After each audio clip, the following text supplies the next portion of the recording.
Hello, good evening, everyone.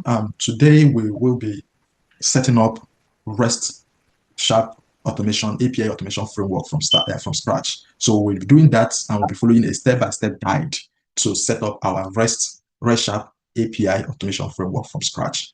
Okay, so before we start, well, let's quickly look at what RestSharp is. So RestSharp, just like we have our Postman, that provide a client or like a front end or a client side of testing API, where the Postman serves as our client. We make the request through the Postman and get the response as well through Postman and validate our response when testing our API. Same as Swagger, we send the request through Swagger, and Swagger is acting as the client, the interface where we send the request and we'll get our response. Okay, so we all know that API, is an application programming interface, and for you to test your API, you need to send a request from the client side. Okay, and once you send your request hit the server, and then the API also bring back your response as well. Okay, so from our previous class, we did mention that REST we will be looking into Postman as a tool that we can use to test our automation framework, and we will also look into Swagger. We have done Postman, we've treated Swagger, and today we will be testing using RestSharp. And what is RestSharp? RestSharp is a simple and versatile REST and HTTP API client for .NET.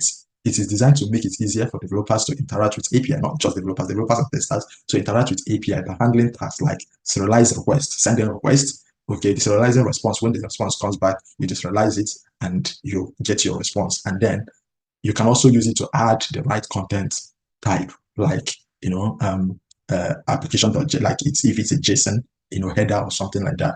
Okay, so you use it to make a request, you use it to get your response, and you can also use it to validate your response. So today we'll create this framework, and it's going to be an advanced framework. So we'll start by clicking on our create new project. So we'll create a new project, and so once we've created a new project, we are going to be using a SpecFlow project. Okay, so click on SpecFlow project and then click on next. So we can name this as our, let me just put advanced, okay, soft API test. Okay, then we'll choose the location where we want this to live. We don't want it to live here, so we'll browse and then create a folder here, then new folder, create the folder, and we'll call it advanced API, okay, automated test projects. Okay, so once we have that, hit on enter, and we're going to select the folder. This is a folder we'll select. So this is the location where our test will live. So we want to place solution and project in the same directory. Okay, and then what we need to do is just to go ahead and click on create. So once we click on create, we'll be using the framework we'll be using is .NET 6.0, and the test framework is NUnit. We're adding Fluent Assertion Library. So the next thing is just to click on create. So we'll allow that to load and create our project for us. So that has been created. Yeah, that has been created for us. You can see our projects as our advanced PrimeSoft API test. So this is our solution, our project. So that is the first one, creating our project. So the next thing we need to do is to arrange our folder structure. So we don't need a driver folder, so we're going to delete that. I'll delete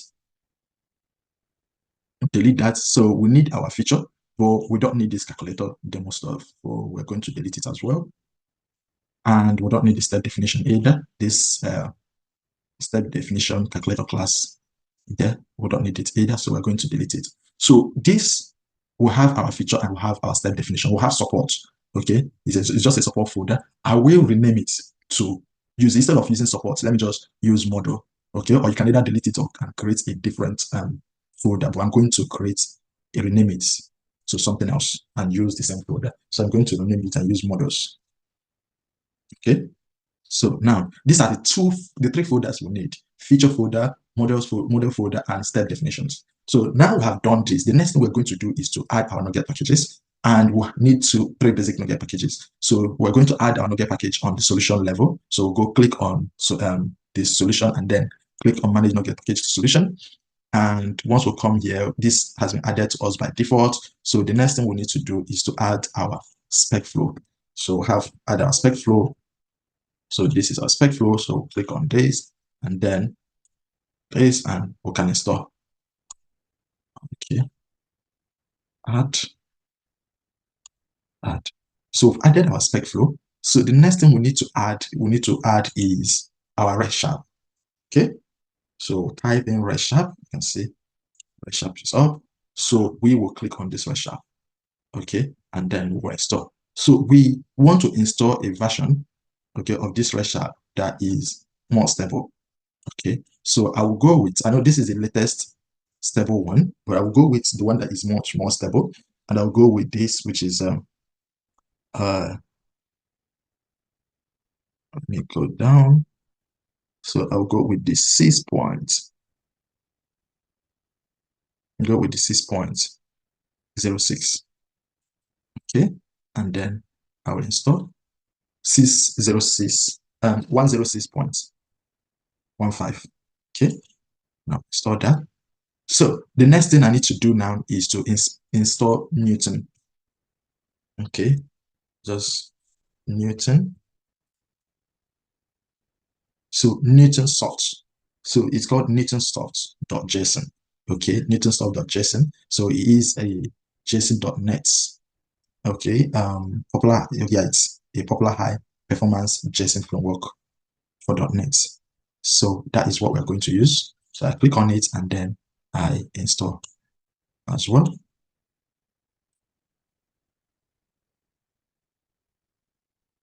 Okay, so let's look at what we have installed.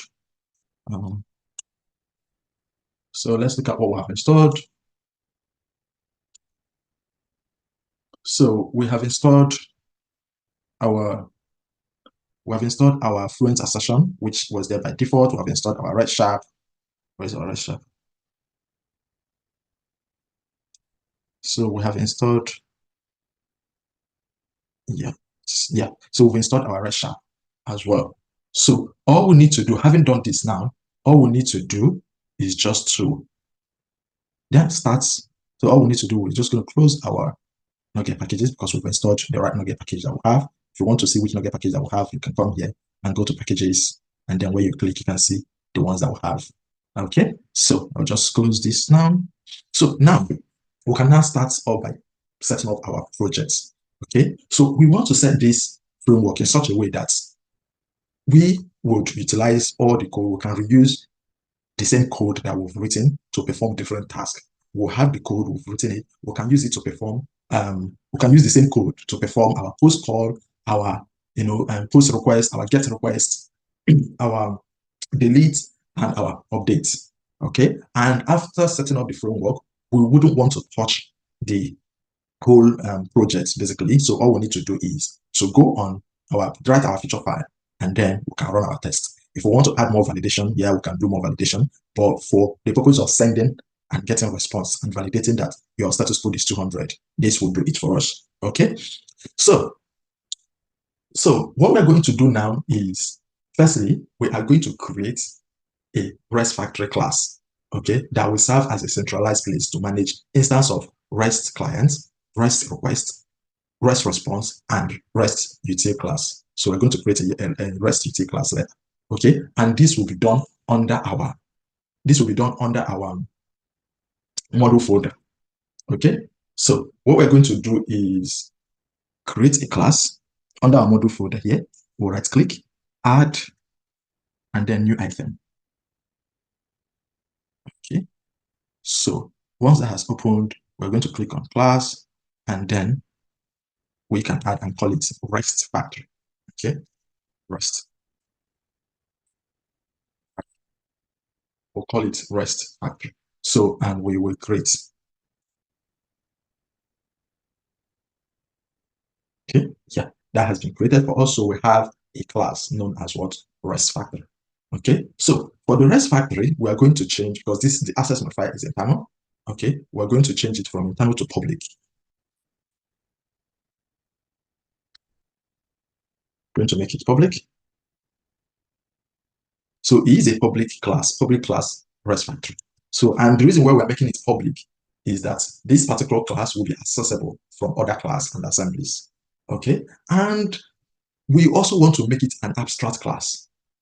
Okay, we want to make it an abstract class. And the reason why we want to make it an abstract class is that we do not want to directly instantiate this class. Okay, so we want this class to serve as a base class for other classes. So we will say it's a public abstract class. Okay, so abstract indicate that the class cannot be instantiated directly. Okay, instead it will serve as a base class for other classes. Right, so now we will now go ahead to, so we'll now have a class known as what? Public abstract class, right? Factory. Okay, so the next thing we need to do now is to come inside this class, okay, and define our properties. Okay, so inside the class, we are going to define a static property of REST client, REST request, iREST response, and the REST utility. Okay, or REST utility class. So how we'll do that is by saying it's going to be public. So make a public access modifier, and it's going to be static. Then REST. So like I told you that for API, you are thinking of REST client, okay, the client which is where you send your request from. Okay, you talk about the request. After the client where you send your request, you talk of the request, and then you talk of your response as well.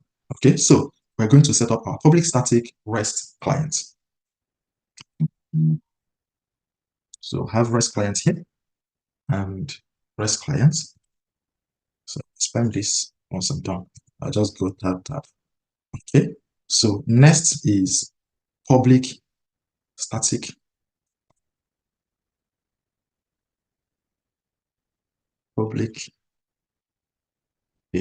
static.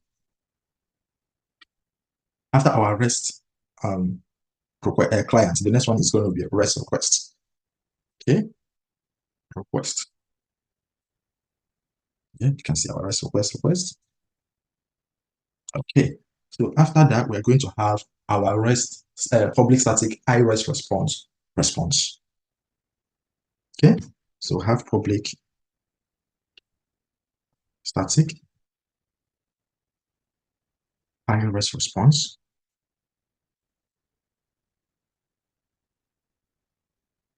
Here, iREST response.getSets. Okay, so the next one is going to be public static REST utils. Okay, REST utils. We're going to create the util class as well. Okay, utils. Then REST utils. Then we're going to get sets, quickly bracket, get sets. Okay, so you can see this one is not is highlighting this right because we do not have the class yet. Okay, we do not have the class yet, so we're going to create a class and this will go. Okay, so now, so what we have done here is that inside the abstract class, okay, we have created a static properties known as what? REST clients. Okay, we have also REST request, iREST response, and REST util class. We haven't created the REST util class. Okay, we'll create the REST util class later, and you'll see this will go. Okay, so each of these properties are marked with a public static. You can see it. So meaning that it is accessible without creating an instance of a class. Okay, and it's shared among all instances of the class. Okay, so for the first one where we have public static REST clients, okay, this property holds the instance of REST clients, okay, which is used to make HTTP requests. So this is holding the property of REST clients that will be used to make the call. Okay, as I was saying, the public static REST client, getSets, okay, holds an instance of REST clients, okay, which is used to make HTTP requests. The next is the public static REST request. Okay, this holds the instance of REST request, which represents a HTTP request to be executed. So this one is used to make the request. This one holds the instance of REST request, which represents an HTTP request to be executed. So the next is the iREST response. Okay, so the iREST response, this property holds an instance of iREST response, which represents the response received, okay, from an HTTPS request, right? So this is used to make the request. This is used to execute the request, and this is used to receive the response. Okay, so we'll add the I there. You can see the other one doesn't have I. So, but this one has I, okay, as a prefix. And this suggests that it's an interface, meaning that the actual implementation can vary. So the actual implementation for the response can vary depending on the structure of the response. Okay, so, and we also have a util, public static REST util. This property holds an instance of REST util, okay, and this is going to be a utility class that provide helper method for the REST operations. Okay, and we'll go ahead to create this helper class known as the REST utils. So, in summary, this whole class, this REST factory class, okay, serve as a centralized place to manage instance of REST clients, REST requests, iREST response, and REST utility. I mentioned before, it's an abstract class. So, and the reason why it's an abstract class is that it is meant to be extended by other classes, which will provide specific implementation or additional functionality. Okay, so, and the static, okay, the properties are shared. The properties are made static because they are shared across all instances and can be accessed directly via the class name. Okay, so if you want to access all this property, you have to call REST factory. Right? So let's now go ahead to create our REST util class. Okay, and to create our REST util class, we'll now come here under this method, under the models, and we'll add new. So it's going to be a new class, and we'll call it REST utils.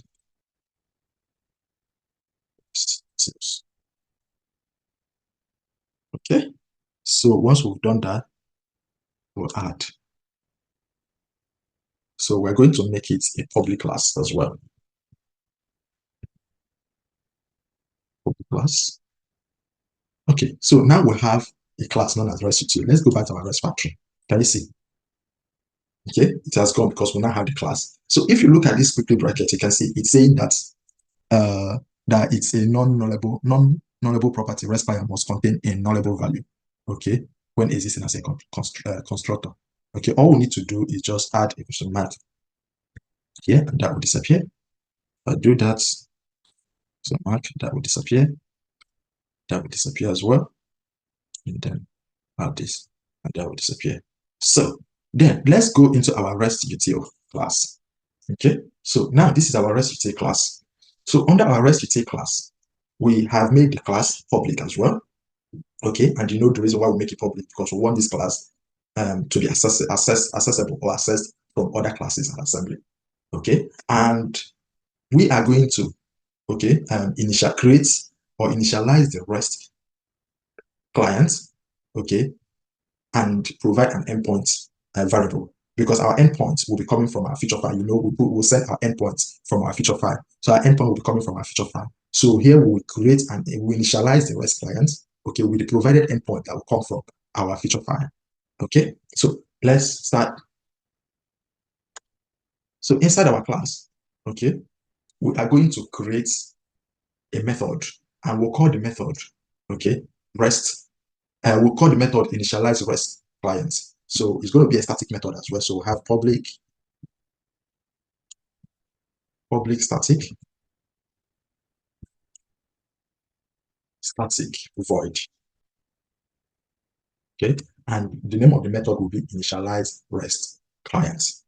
Want to initialize our REST clients? Initialize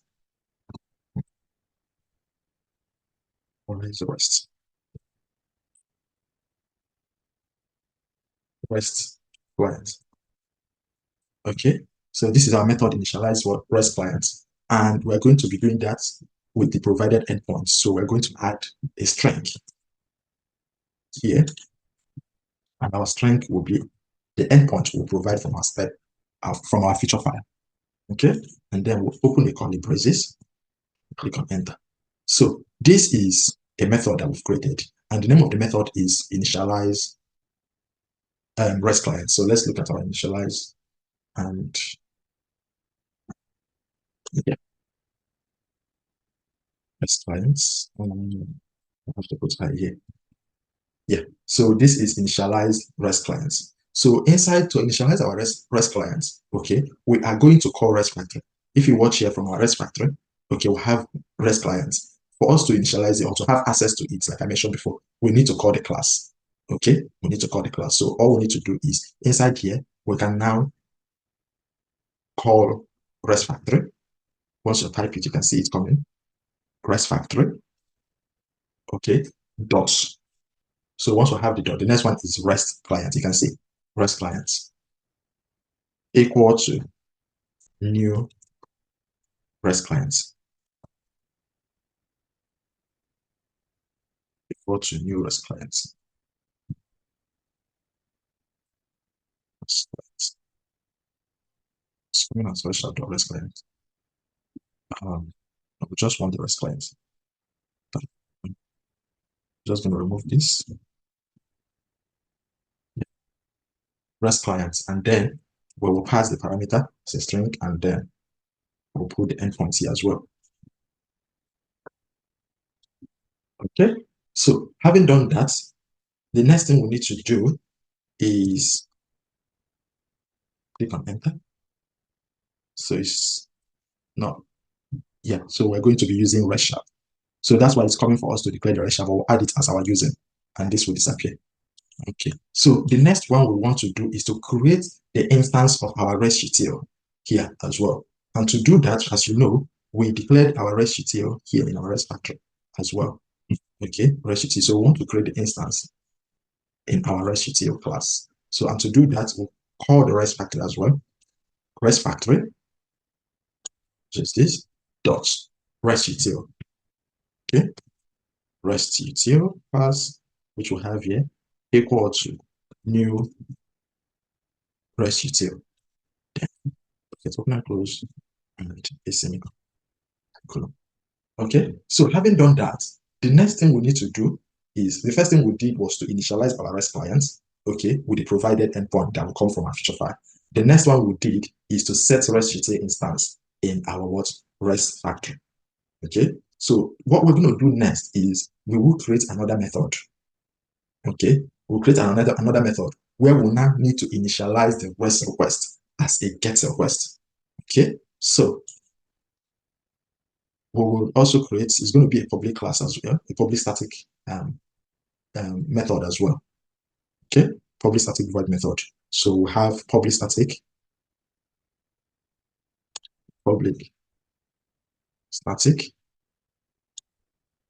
void, and the name of the method is going to be called, we're going to call it REST, initialize REST, or initialize get method. Okay, so because we're going to be initializing our get method here, so we're going to say initialize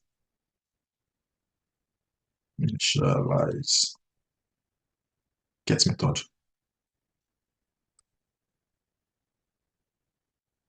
Okay, so that will be the name of the method, and then we can put our bracket open and close, and then split bracket, and inside it we will call, you know, before, for us to have access, just like we did here, we will call the REST factory. Okay, we'll call the REST factory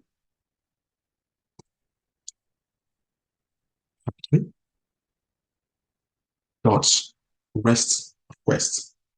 Okay, because we're going to be making a request now. Okay, equal to new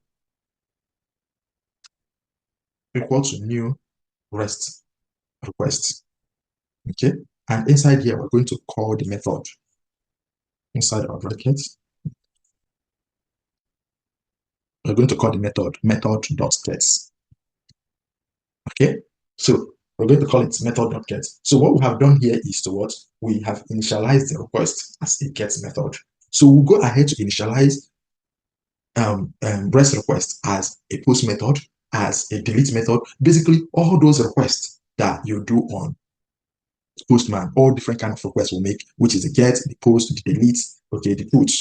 Okay, so for us to do that quickly, we'll just copy this and then hit enter and paste. So once we've pasted that, we'll just remove this as well. So what we have here is initialize get method. Okay, but what we want to do now is post method.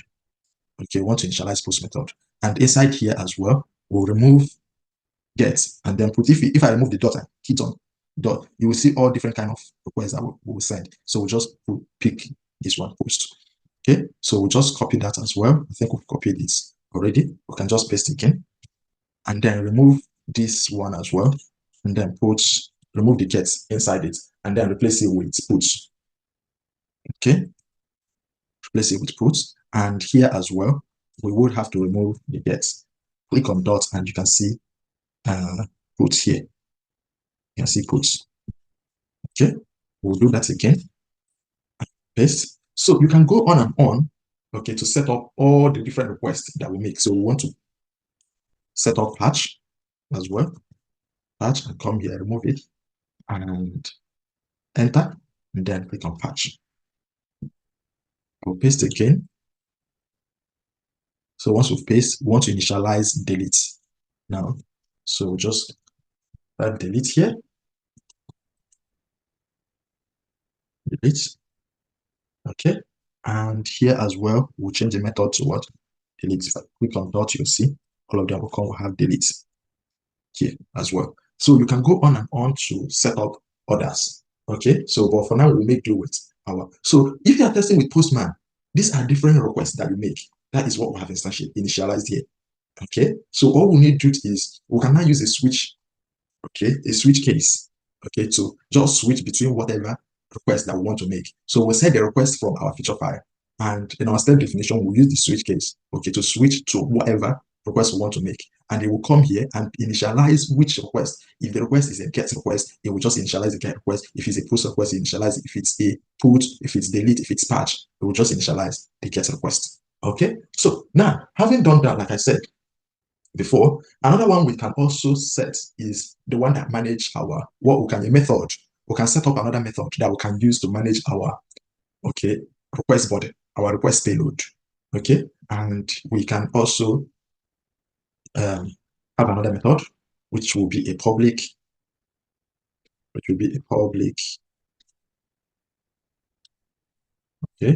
static void. And the method name is going to be add JSON body. Okay, add JSON body. And inside the bracket, we will be sending the JSON body, okay, as a string. And the variable, the string name will be body. So we'll have our curly braces as well. And so we can now call on REST factory. REST factory dot REST request. Okay, because we need, for the post call, we need the JSON body. Okay, so dot add, you can see add body. Okay, but we don't want to add any kind of body. All we want to do is to add a JSON body. So here, you can also use this kind of method to add an XML body if it's a body. You can also have a method that can add query parameter. Okay, you can also have a method that add cookie. So if you need to add cookie, if you need to add file, if you need to add header or headers, if you need to add or update header, you can also have the method. You can set up all these methods depending on what you need them for. Okay, you can set up all this method. You can add URL segments as well. So all these you can add. So but what we need to add is a JSON body. So I'll just choose JSON body, and I won't be adding cookie because the API we'll be using for our demo won't require to add cookie. Okay, so where is JSON body? Add JSON body. Okay, that is the method that we're going to be using, and then put our brackets, and inside the bracket we'll just add body. So variable name body. Okay, and yeah, so having done this, right? So what we have just done here, okay, is that we have first of all created a REST util, okay, a REST util class, okay, that provides the utility method. So all these are utility method, okay, and this method helps to initialize the REST client and the REST request. You can see the REST client, okay, and then the REST request that we've made. And these are different kind of REST requests, which include HTTP methods such as get for the case of this one, post for this, put for this, and patch for this, as well as delete. Okay, this method makes the use of REST factory class static property to set up and manage REST clients and requests, ensuring consistency and reusable setup. The next thing we need to do now is to go. We have set up this. Yeah. So we've set up these two class, the REST factory as well as the REST utils. Okay. So the next thing we need to do now is to set up our feature file. Okay. We'll right click here. Our feature file. Click on Add New Item. Okay. Once we click on New Item, we'll go to spec flow because we're making use of spec flow for feature file, and we will name it. Okay. You can choose to name it anything you like. You can choose to name it Quest. Okay. Depending on the API you are testing. Okay, so let's call it okay, let me just look for a name. Prime Soft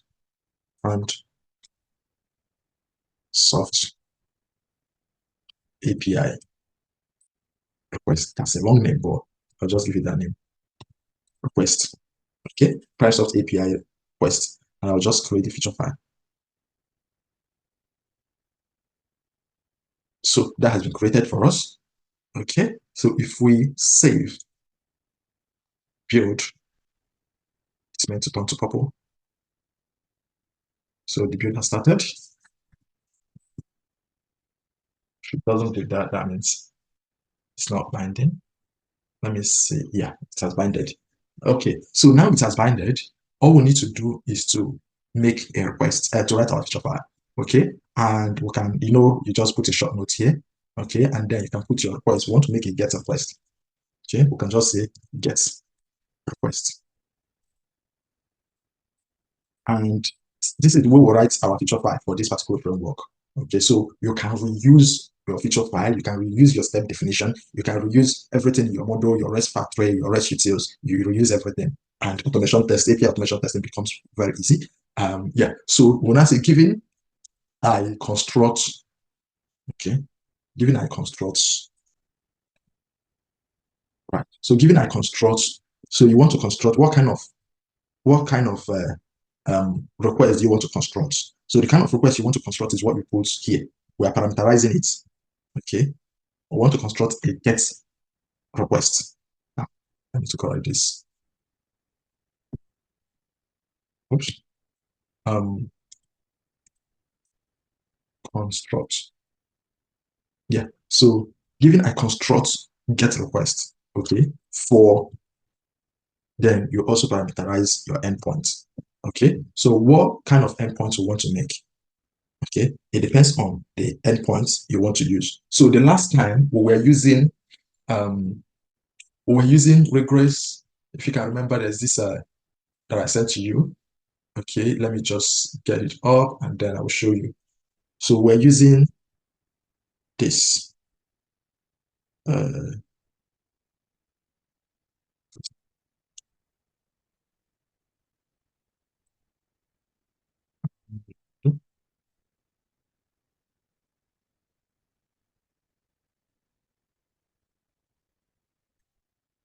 Yeah, so we're using this regress API. So if I remove this, enter. So this is the API that we're using. Okay, so this is the API that we're using. Right. So because of that, this, like I mentioned before, this becomes our base URL. Or let's say we want to make this request, for example, we want to make this request to get this user. If I click on this and then click on the full one, so this becomes our base URL, and this become our endpoint. Okay, this becomes our endpoint, and this becomes our base URL. So we want to copy the endpoint, just the endpoint.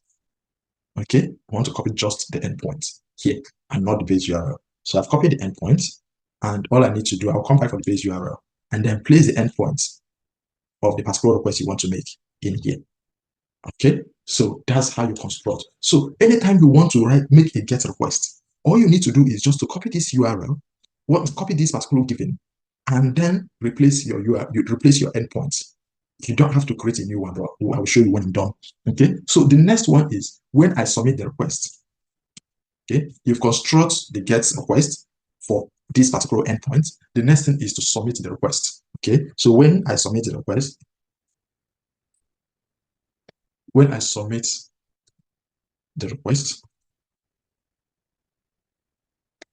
right, then what are you expecting? Your outcome. Okay, then I expect status code to be 200. I'll just do the basic status code 200, and then we can also continue. Then I expect the status code to be, so we want to parameterize what our expected result, which is the status code to be 200. Okay, so I will also go ahead to validate the body or the content, but I'll just do the basic status code so we can create our step definition. So to create your step definition, you right click on here and then click on define step. So these are all the steps we want to define, and we can just hit create. Our step has been defined for us. Okay, now our step has been defined for us. The next thing we need to do is now to go on the step definition. Okay, we'll now go on the step definition. So as you can see, we already have the binding as well, and the binding marks that the class contains step definition for step flow. Okay, we have our namespace, which I'm not much interested in, and we have our class, public class, PrimeSoft API request step definition. Okay, that's our class. So what we want to do now, the first thing we want to do is that we want to initialize the REST client with a given endpoint and set the REST request based on the HTTP method and use a switch statement to call the appropriate initialization method from REST util. So if you go on the REST util, we'll have different method. We have this endpoint and we'll have all this method.get, method.post, method.post, and all this. Okay, so here on our step definition, first, we want to initialize the REST client with a given endpoint. Okay, the endpoint sent from here. Okay, after doing that, we want to also set the base URL. Okay, and concatenate the base URL with the endpoint. The reason why we want to set the base URL and concatenate the endpoint with the base URL is because the endpoint keeps changing, but most often the base URL remains the same. It doesn't change. So all we need to do is just to keep the base URL once. Just like in our Postman, we went and set environment variable for our base URL. If they changes, we can only just go and change it to one place. Okay, but the endpoint rarely changes, right? Or the endpoint, the endpoint is the one that changes. So, and it's unique to the request that you're trying to make. Okay, so, and to do that, the first thing we're going to do is, okay, come into this method, which is given I construct for. We have two strings here, and the string, first one is get that came here by default, and the one is pi. Okay, we won't care much about it. Okay, and I also mentioned that we will also initialize the REST client with a given endpoint. Okay, so how do we do that? We will now call our REST util. Okay, under here, let me just remove this. Okay, I'll just remove this and then call the REST util. REST util. REST util dots. Okay, we want to initialize REST request clients here. So we'll just say initialize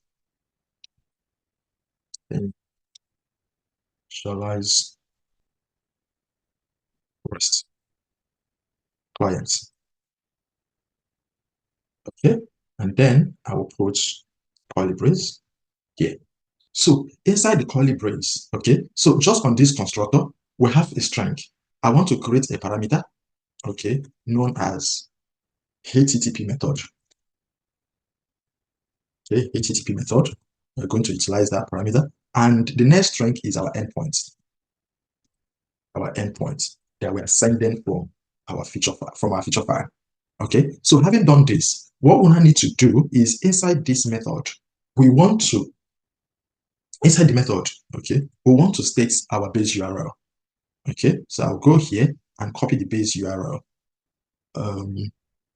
Yeah, just copy the base URL, and this is the base URL.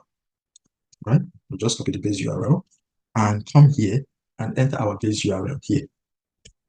So we've entered our base URL.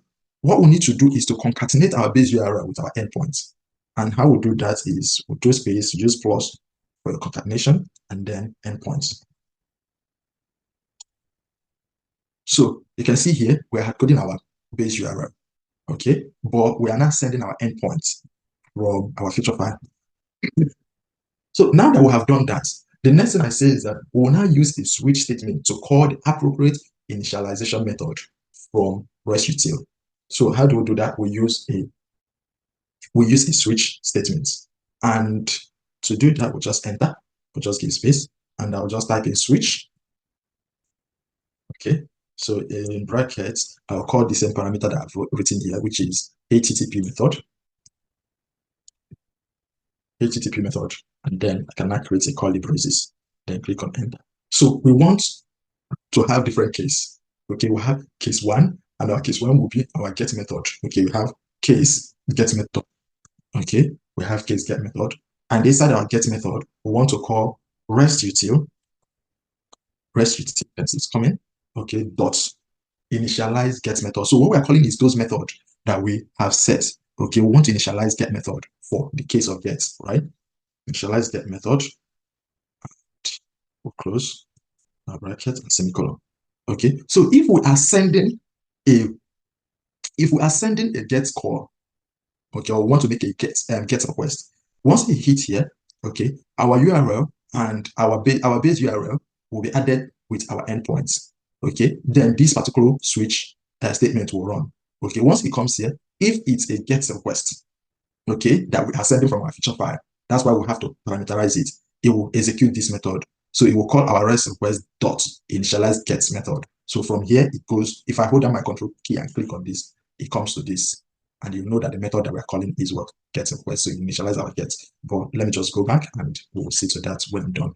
Okay, so this is the first one, right? So we have to add break because once it has executed this, we want it to break. Okay, break. Then we'll go on the second one. I've just give space. And the second one is what? Post. The second one is post. Okay. And click on enter. We want to get RestUtil initialize post method. Click on this and we want to break as well. Okay.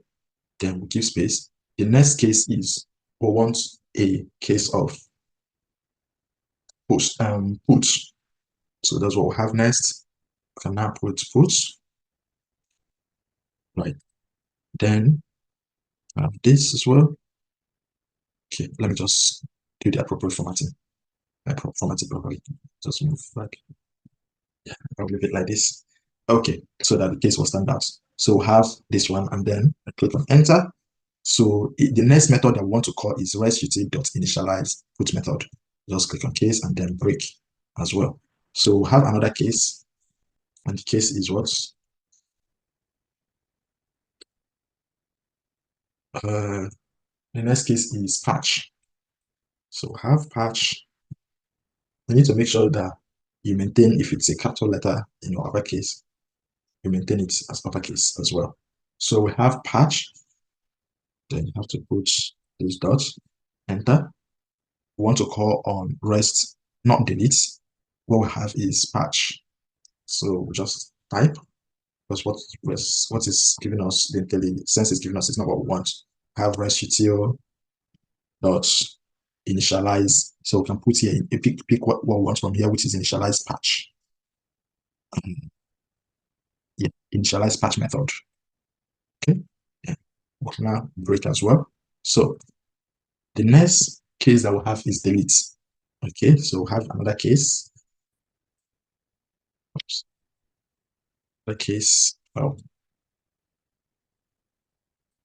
and we have delete. We have delete. So maintain it as capital letter. Okay, we have delete, and then we'll go this, and we will initialize the delete method as well, and then we'll also break.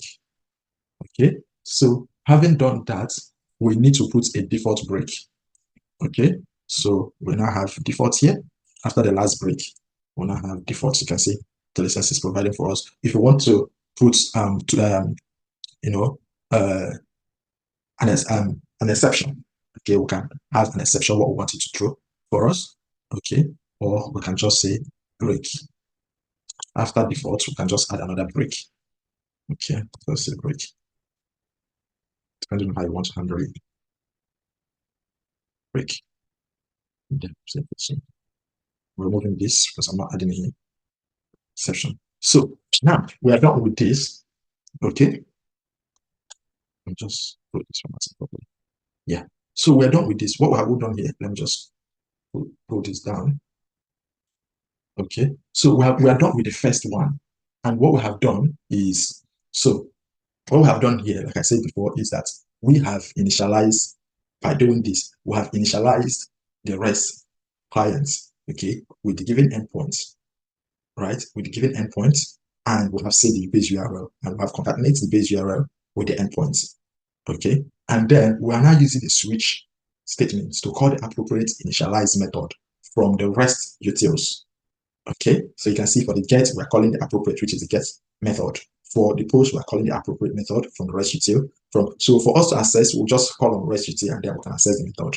Okay, that's what we have done here as well. Okay, so we're done with the giving. So we can now come to when I submit. Okay, I need to remove the submit TC here, and then I'll just remove it here. Okay, I'll just go to, if you get the spelling of submit right, you don't need to do this one. But I'll just go to the feature file and then just remove this. Everything will be fine.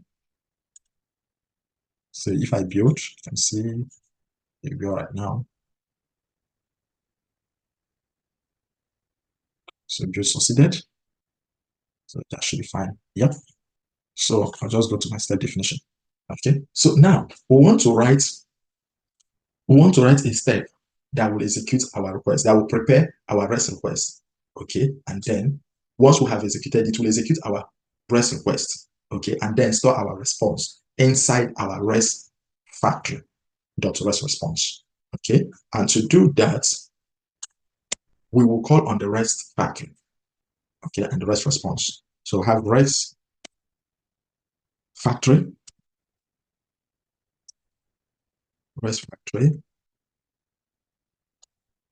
dot REST response is equal to, so this is where our request will be executed. Okay, once it gets executed, it will be stored into our REST factory dot REST response. So it will be equal to REST factory dot REST clients.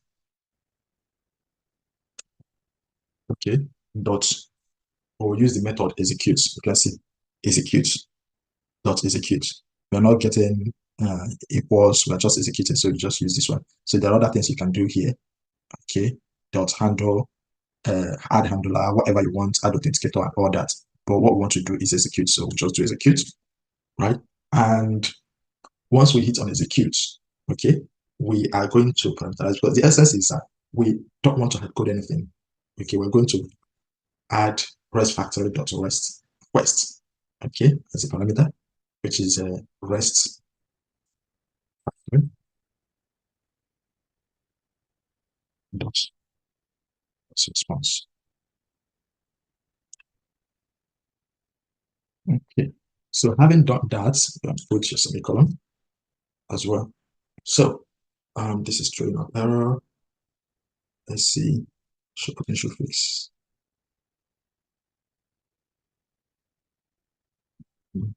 And make sure I get that right. So we have our REST factory dot REST response equal to REST factory dot REST clients dot execute. So we now have our REST factory dot REST response. Okay. So this is dot REST, not response, dot REST request.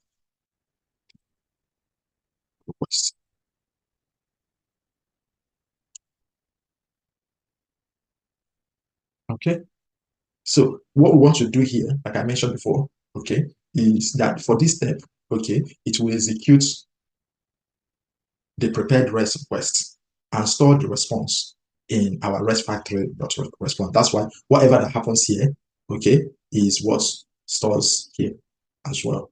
Okay, so REST factory .rest clients, okay, will execute our REST factory .rest request. Okay, so yeah, so having done that, this method handles our the execution of our results. Okay, so the next thing we need to do now is for this method, we will now use it to handle our status code, okay, or any response that we get, okay. And for your assertion, you can have your explicit assertion and your fluent assertion. You can have your end unit assertion. So I will use fluent assertion, okay. So we want to now validate that the status code we'll get is 200, okay. And how do we do that? Okay, know that we're sending the expected status code from our feature file.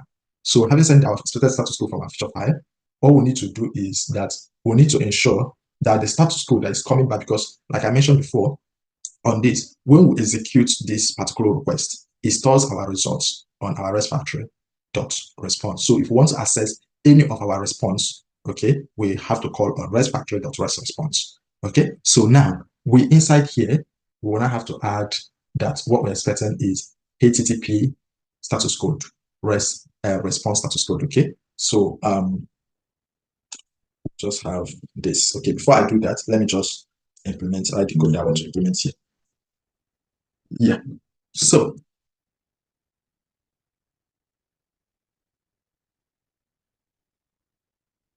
okay, so so we need to want to create a variable.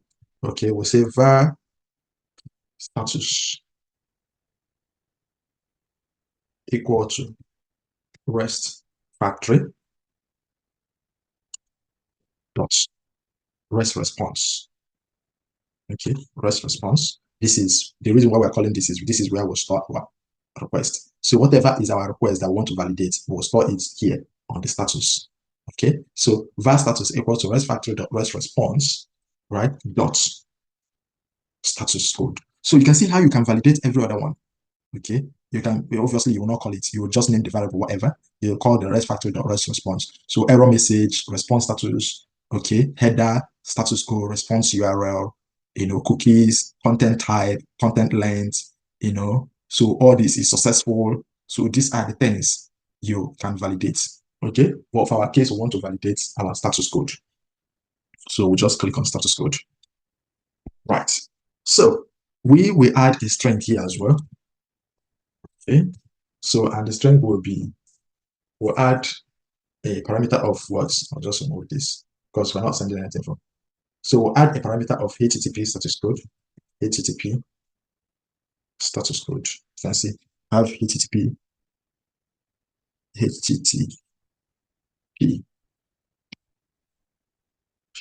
status code. You can see it's coming here.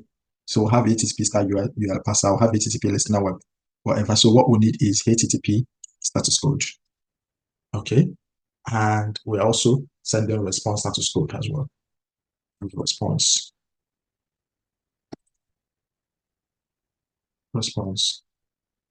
status code.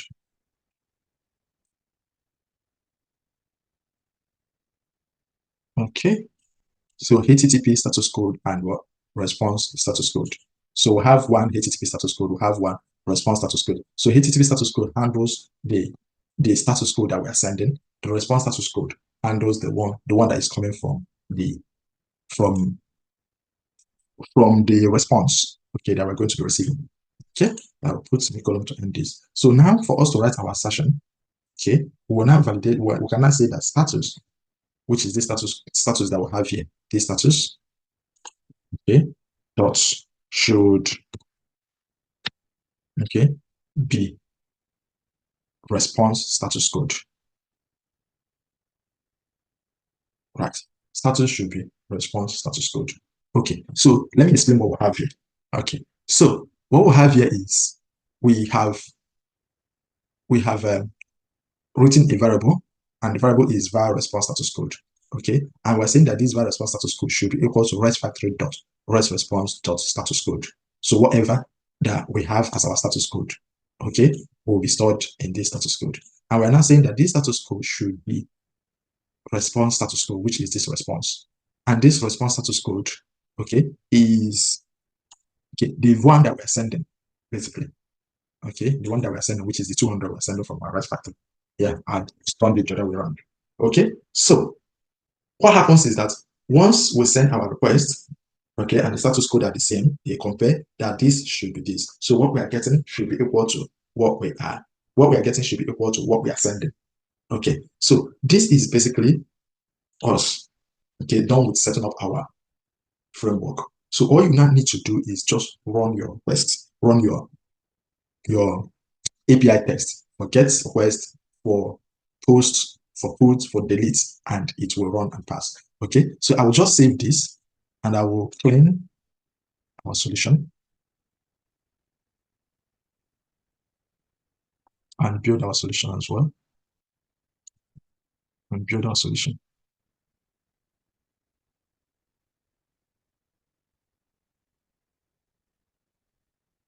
Okay, so our build has succeeded. I'll open up our test explorer. So this is our test explorer. Okay, so we have this test, just one test. You can see the test is get request. Okay, so I will run it.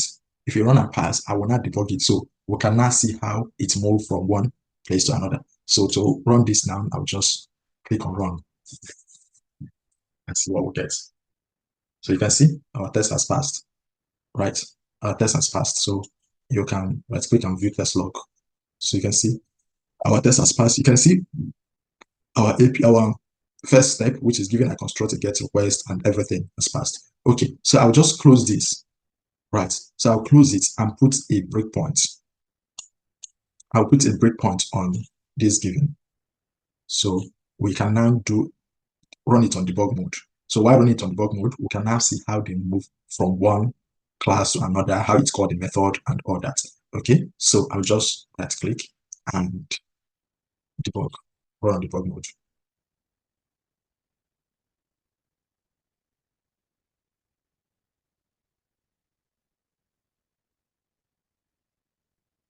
So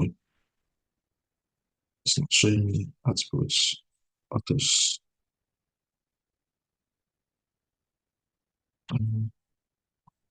List.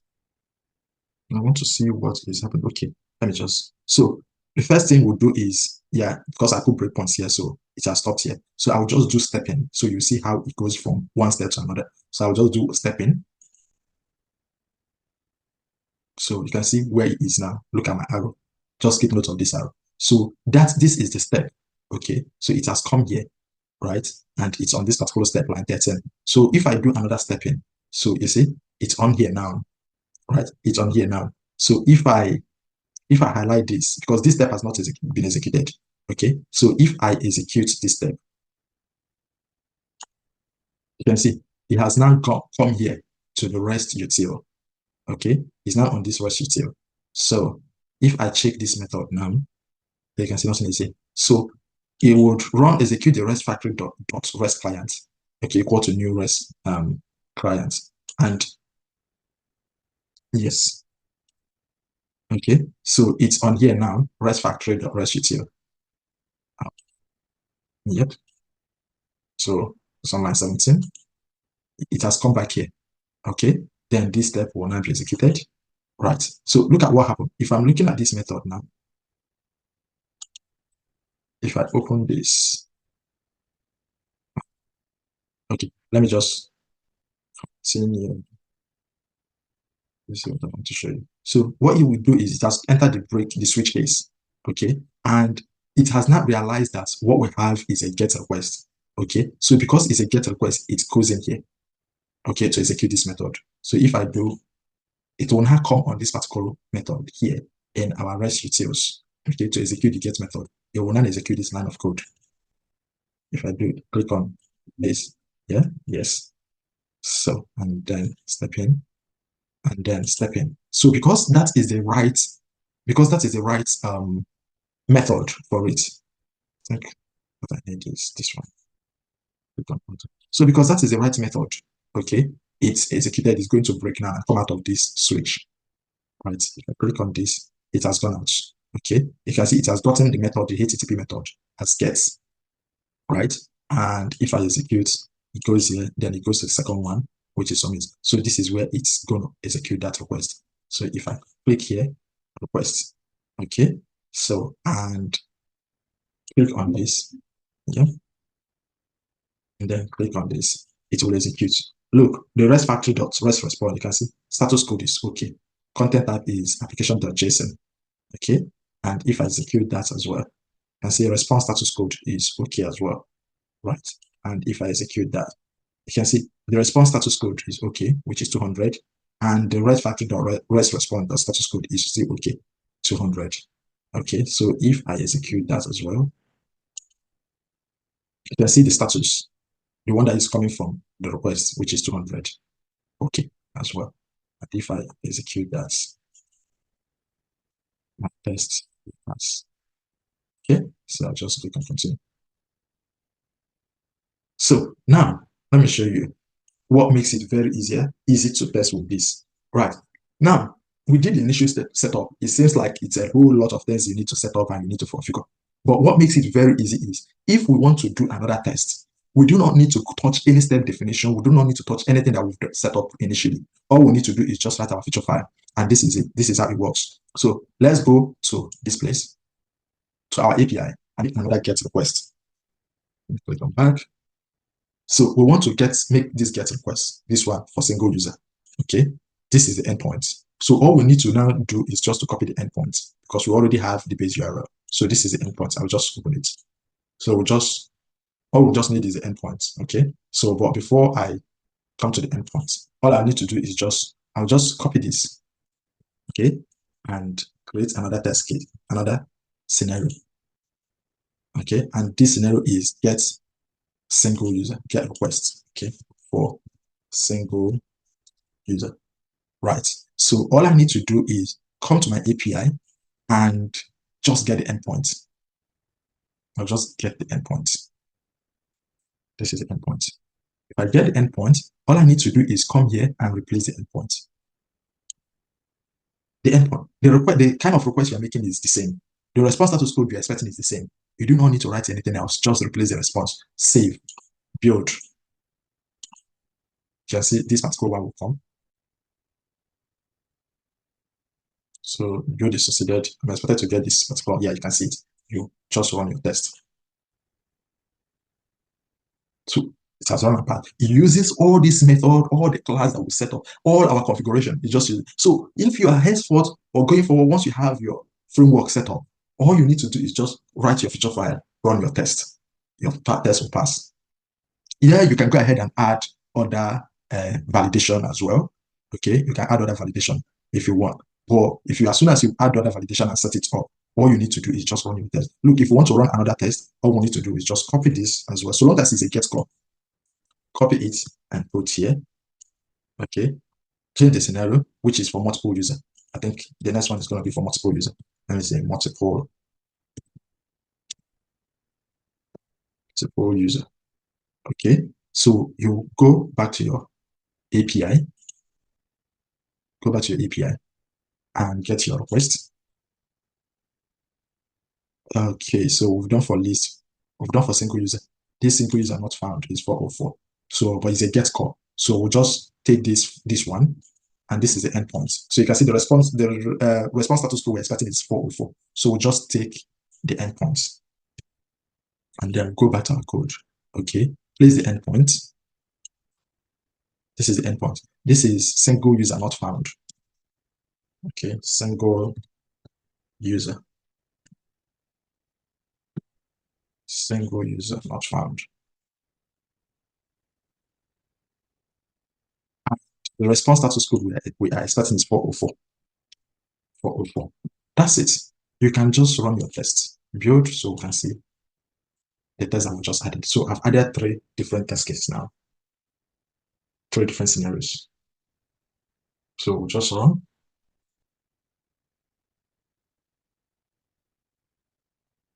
You can see our test is passing. It's just returning. Yeah. The response status code is coming back as 400 as well, 404 as well. You can see it uses the same. if I put a breakpoint on here, on this one, and then run my test, which is get request for, request for user not found. If I debug, uses all the REST factory, the REST util, uses all the steps. So if I click on step in, right, you can see this is the endpoint. Okay, this is the endpoint that I'm sending API user 23, and this is the HTTP method that I'm sending. Okay, so if I click on step over and then click on step in, right, see what happened. You can see my page URL because that particular step has you can see the string.concatenate return. So it has concatenated my base URL and my endpoint. So this is not what I'm using. Okay. If I click on step over, the REST factory.rest, you can see the REST factory.rest client is null as of now. Okay. So click on step over. The REST factory.rest util is null as of now because this is now when we initialize it. Okay. So just click on it now. And then I click on step over. Right. So, and I click on step over, it goes to this switch. So it will come here. Once I click on step over, it gets to, it knows that what I'm sending is a get. The HTTP that I'm sending is a get request. So I'm making a get request. So it automatically executes this particular method. Okay, if I click on step over, it breaks. Okay, and then it comes out of the, and then executes my request. So that step is done. Comes here, executes my request, and yeah, and test has passed. So that's it.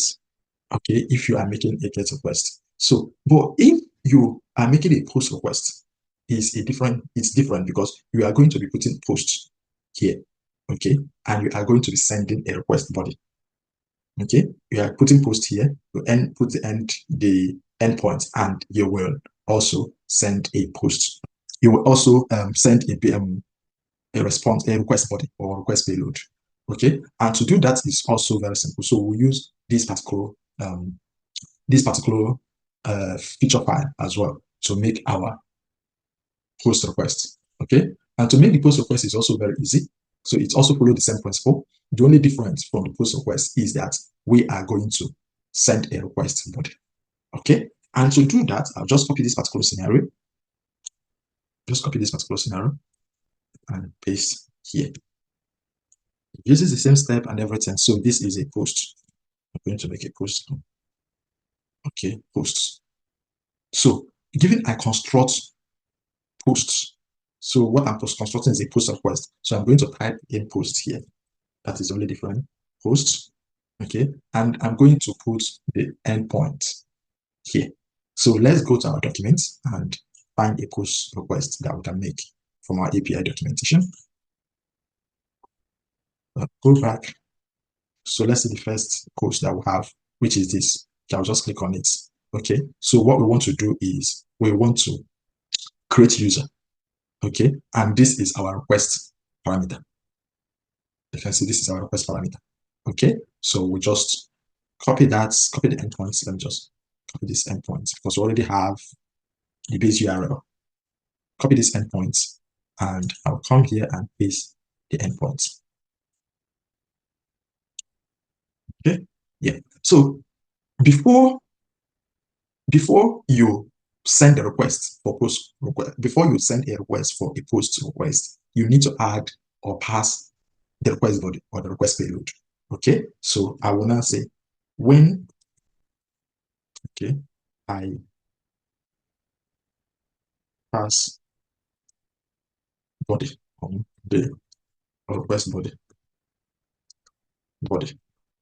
Okay, I will also parameterize the request body.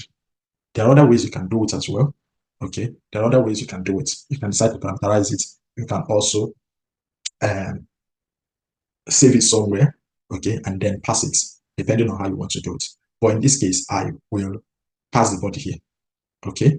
And let's also get the body. So I'll just get the body. Let's go back to our API documentation. So if I go back, so this is the request body. Let me click on it again. So this is the request body. Okay. which is name, which is the name is Morphos and job is leader. Okay, I'll just copy it. Okay, and I'll go back to our code and then paste it inside here. Okay, I'll just paste it in here. Right. So then every other one remain the same. The only difference is that our status code now will be 201. So what's the status code? Let's have a look again. The expected status code is 201. Okay. So we'll just minimize that and then change the expected status code to what? 201. 201. So because this is our first time that we're doing a post request, we are going to generate this step. Okay. So any other time we're doing a push request, we won't generate any step. We'll just add the endpoints. Right. We'll just add the request body and the endpoints, and every other thing remain the same. Okay. We'll just right click and define step or go to step. Okay. We'll click on go to step and we'll click on yes. We will now navigate to our step definition. Since we started, this is the only time we're going to our step definition now. Okay. Before I submit, you just have to put it here. Paste it here. Okay. So once you paste it there, we can now also what implement the step that will execute that will pass our response body or that will pass our request body. Okay. And to do that, all we need to do is to just write a code. So this is what we have. So this is all what we have. You can see all this. Okay. So what I'm going to do, because that we're passing that as a string, and this has built up all this regress stuff. So all we need to do is just clean it and then pass it as a normal parameter. Okay, so I'm just going to delete all these ones inside. I'm just going to delete these ones. So this is where it started. I'm just going to delete it. So yeah, I'm just going to delete it. And then, so because we will pass that as a string. So here, and then all I will do is just clear these ones as well. We are not passing it as a single string. We are passing it as one string. Right. We're not passing them as an individual string. So that's what it has done for us. So, right. So having this now, all we need to do is to call on the response body. Okay. All we need to do is to call on the response body. And the response body is the string we're going to enter is just string. Okay. Let me make sure this is correct. And even, if you have your way around regress, this regress expression, you can just remove this as well and just put dots there. Okay, and just remove that and put dots. Then it gets whatever that is coming. So we will now put body here as our string name, body, and we will now call on RestUtil dots. Okay, because we already have our method that handle our method that handle our JSON, our add JSON body from our RestUtil. So we'll call our RestUtil, okay, dots add JSON body. Okay, then tab. Right. So having done this now, if we save, so if you go from this method to this, you can see the method that we have here to handle our body. So all we need to do now is to save and build.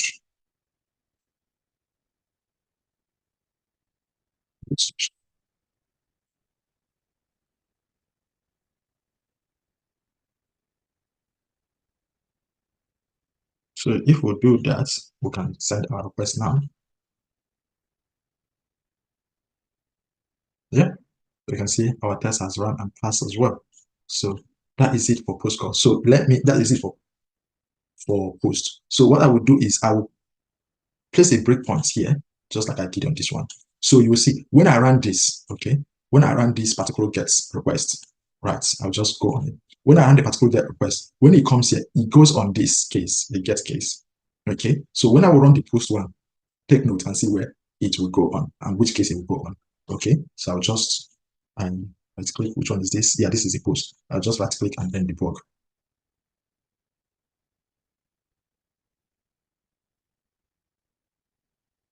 Okay, so it's on here. I'll click on step in.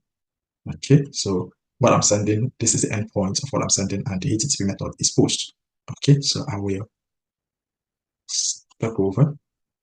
Okay, so if I step over, let me just step in and do it one after the other. So you can see it has concatenated both the endpoint and the base URL.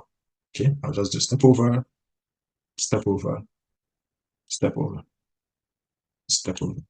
So it comes here. I will do stepping. It gets on this. So now it wants to get the HTTP method. So the HTTP method, you can see the HTTP method I'm sending is post. So it's capturing the HTTP method as post. So all it will do is it will just switch to the case one. So it wouldn't come into the post. So it will just go on this one, on this post. It wouldn't come on the get. So if I step in, can you see it has switched to the post. And now it has switched to the post. It will now go and call the right method for post. Okay, so if I step in, it will come here. So when I was doing the first one for the get, it was coming on this get one. It switched to get, and then it will come to execute this method. But now it has come to post to execute the post. So if I click on step over, and see method.post, and the value is post. Okay, so if I click on step in, yeah, yes, continue. Okay, click on step over again. Yeah, it will execute this post, which is the right one. It goes to break, step over. Okay, so it has gotten the right HTTP method as post, and then it will now proceed to execute. It will now proceed to pass the request body. So let me step in on this one. I'll step in, I'll step in. So you can see it has come to pass the request body, and this is it. Okay, so it will just click on step over, and then I'll step in. So it comes to this REST utils, okay, to call this method. Okay, so when I do step over, you can see the body is this. Can I see the body? Name is this, first job is leader. That is what we're sending. Okay, if I do step over, right, and then step over, you can see it has got the body now. If I do step over, and I step into submit, step in, it comes to submit, and I can step over. Let me just step into the submit so you see how we execute. Yep. You can see status code created and all these, so if I step in, that step will be executed, and then I can now step in into this one, and by like this. So response status created, right? So you can see the response.factory. So whatever it got here is what is saved. Response rest factory.response.status code is created, which is 201. Okay, if I just step over, yes, and what I'm getting as well is created as well. You can see created. So what I'm sending is equal to what I'm receiving, right? And that is it. I just click on continue. So it has passed. Same if you are doing, if you also do constructing if you're constructing a delete or patch or update, as the case may be, it's still the same thing. Come to your feature file, just copy this. If it's a delete, so like for example, let's go and do a delete one. Okay, if I just capture this, right, and I'll just come down here and then paste. Okay, I want to delete a request. Delete request. So if I go on here and then get an endpoint that is delete, let me get an endpoint. So this is delete request. So if I go on there, so this is the endpoint and this is a response 204. So if I get the endpoints, all I'm interested is the endpoints. If I get this endpoint and the request is delete. Okay, so all I'm going to do is just replace it here. And I will change the request that I'm making to delete. Right? And the response status code is 204. 204. Right. That's it. You can just save and build.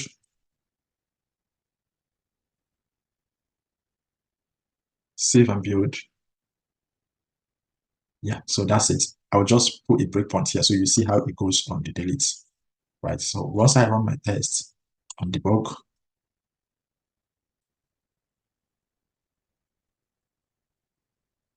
when I run my test on debug is here now. I can just do step in. right? It's getting the HTTP method that I'm calling is delete. So I'll just do step over. Yeah. So look what will happen. It won't go on the get one. It won't go on the post one. It won't go on the put one. It won't go on the patch one. It will go straight to this case, delete. Okay. So let me just click on step over. You can see it has gone on the delete. And then if I do step in as well, it goes to this method. Okay, that I used to initialize delete method. I just do step over, step over, step over, and I'll just continue to run. And here we go. So that's it. So all you need to do going forward is just do your step definition and then run your test. You can build, you can complete. Once you have your framework set up, you can complete all your automated tests by just writing the feature file and running your test. Okay, that's it for us. And maybe we can also, I will let you guys, go off and then, set up yours and, follow the step, run your test and add more validations as well. Okay, any question?